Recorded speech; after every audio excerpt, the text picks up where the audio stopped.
I'm not sure I fancy walking back across the old bridge. So it's got a few floors. Hardly got any floor at all.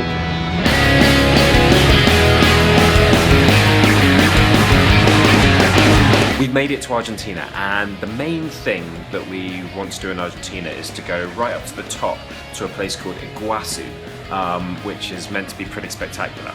But we started off in Buenos Aires with some extreme weather conditions. So we haven't had any rain for about a month. Get to Argentina and miss.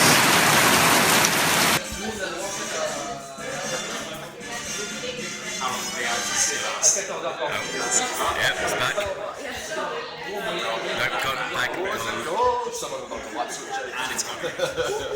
Maybe all that water has got into the next room. Look at that sun. I can't even see if I'm pointing this camera in my face. Here comes the sun. Buenos Aires is a city of complicated history, as we've just spent about the last 7 hours walking around learning. One of the things that is interesting is the money situation. So there's an official exchange rate which is roughly sort of 9 pesos to the dollar. However, that is not in line with inflation at all. There are places on the street where you can change up the money, and instead of getting 9, you can get about 16.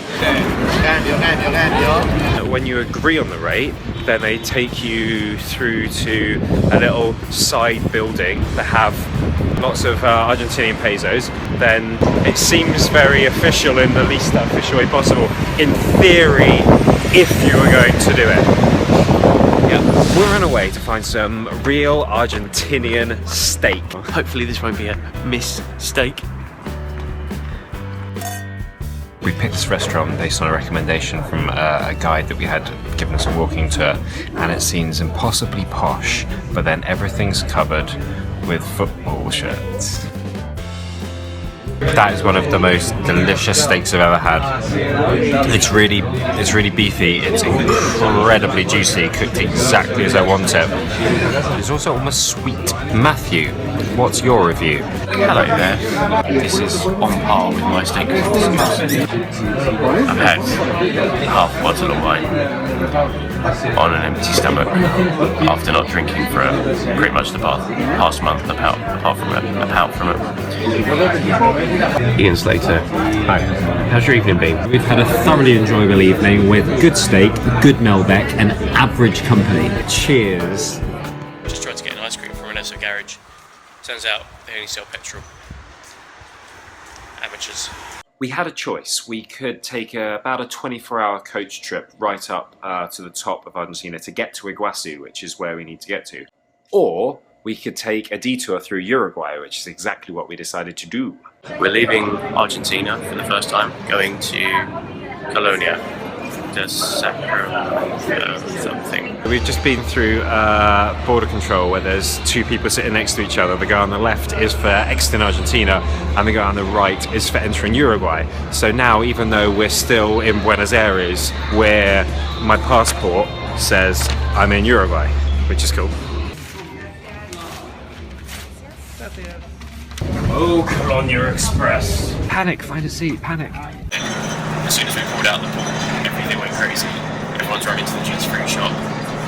They've got Grey Goose. Mr. Crick, is that a good deal? Mr. Crick seems to know the deals on Grey Goose. Yeah. Immediate differences between the 2 sides of the terminal. The other one had free Wi-Fi and this one has broken windows. It's a difference, isn't it? We only have a very limited amount of time in Colonia de Sacramento. We've actually already booked a bus to leave this afternoon, so in the next few hours we need to see as much of it as possible, and we're going to do it in the one way we know how. In a kind of weird non-car golf buggy! Yay! Want to ride? Creepy. A street with old houses. A beach that's very small. And the lighthouse. We can't go up it because because we spent all our money on a bright red golf cart. You're right there, Ian. There is an intense smell of urine back here. I would find this cannon, but I don't have the balls. Hey Ian. Yes. Do you mind if I have a peer over here?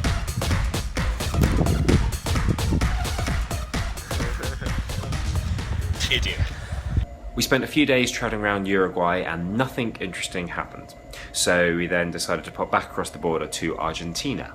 It seems like the only sensible way for us to get back into Argentina right now is to get a taxi across the border, so that's what we're doing. It's We're back into Argentina. We may not have officially left Uruguay, but we're not sure. but we're hoping no one's going to care. We don't. Welcome to Colón.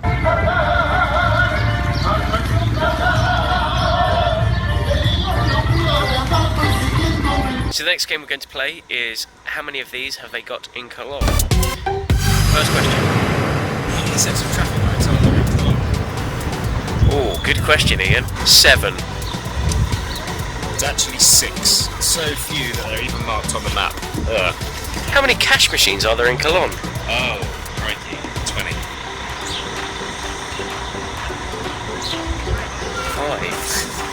5. This is our third road transfer of the day. This one's a long one. This is 13 hours.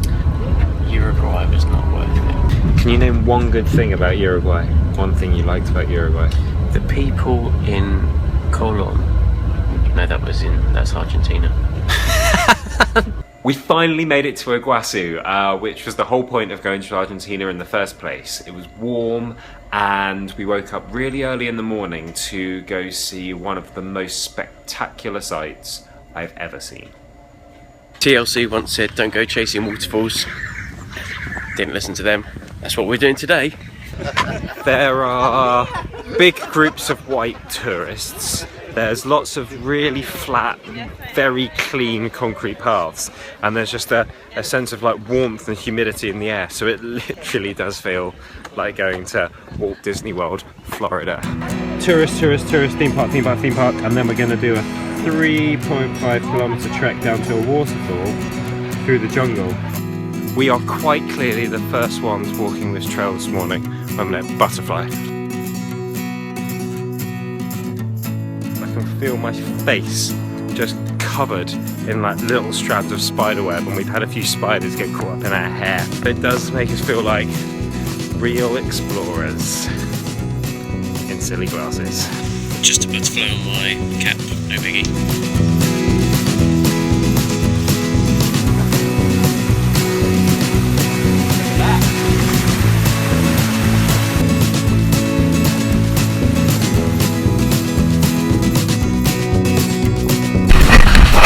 Yet again, we're going in something that's cold and slippery.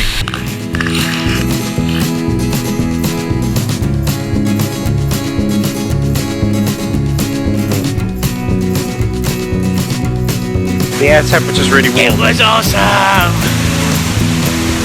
Geography. Geography, awesome. Awesome geography. Look, awesome geography. I don't feel like my 6th birthday was quite this good.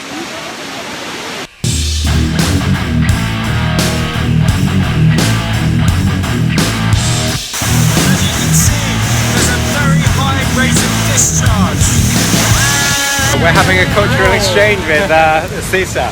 My name is Cesar Bazzano. Cesar Bazzano. Bazzano. So we've just found out he's 72 with 2 children, 4 grandchildren and 10 DS great-grandchildren. Yes. Did you like that waterfall? Oh mate, this is rubbish. Yeah. What about if I gave you 2 waterfalls? I still feel like you could do better. What about 3 waterfalls? I've never liked 3 of anything. 6, 7, 8, 9, 10. Well, how about that many waterfalls? Yeah, that'll do.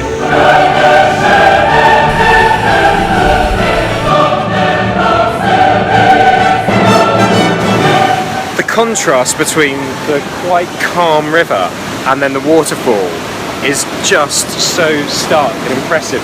It just doesn't look like there's enough water to create the waterfall that you see.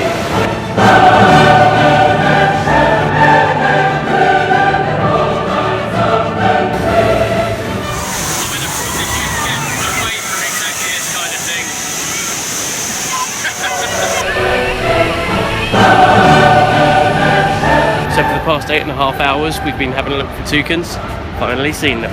Boom!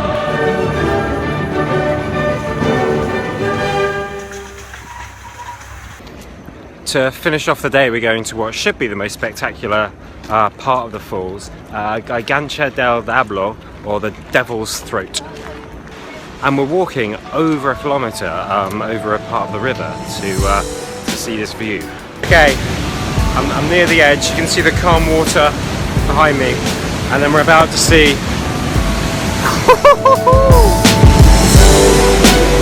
It's so hard to describe what this feels like to be here.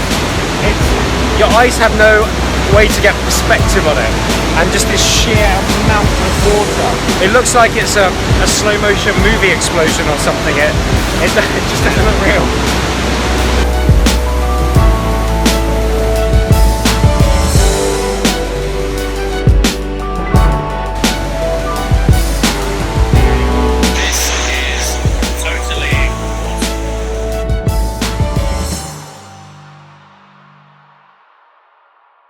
It honestly was one of the most spectacular sights that I've ever seen with my eyes. Please subscribe because it makes me feel happy. Please read the blog, the link's in the description. That makes Matt happy, and we will see you in Brazil. Ciao for now.